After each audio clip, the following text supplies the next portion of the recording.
蝴蝶忘了就是故事。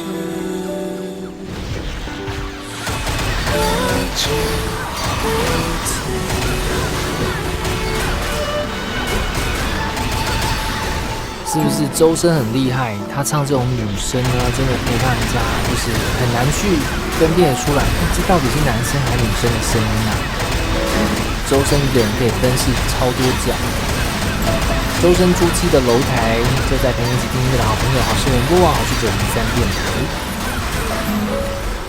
前几天地震嘛，那气象局也说，可能接下来还是会有地震来发生，甚至更大。哎呦，大家也叮叮猛。那就有很多网友在网络上讨论说，每一次地震来他家住10楼啊，一摇真的超有感的。然后他就在讨论说，这个地震来了，我到底该往上还是往下呢？往上好像不太对，往下又好像一样嘛，反正上下都不对，因为在10楼很高啊。那你觉得，如果像是地震来，你家是住这种高楼的，到底要往上还是往下呢？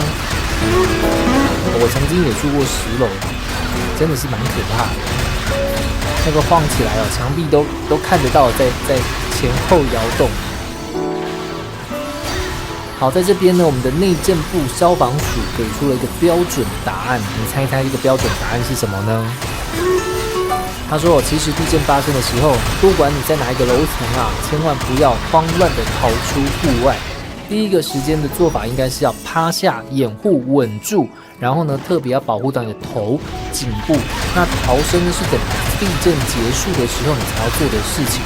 还在摇晃逃跑也很有可能会被这种所谓的掉落物砸伤，或是站不稳而跌倒。我觉得这个真的是一个官方的说法，就是叫你先原地等待，然后地震结束，等待一切都已经稳定之后再来逃生。好，这是一个方式啦，我必须这么说。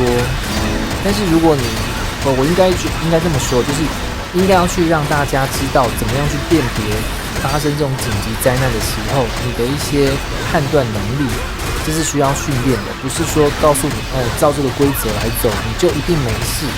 至少如果你有一些逻辑判断能力，你可以去分析，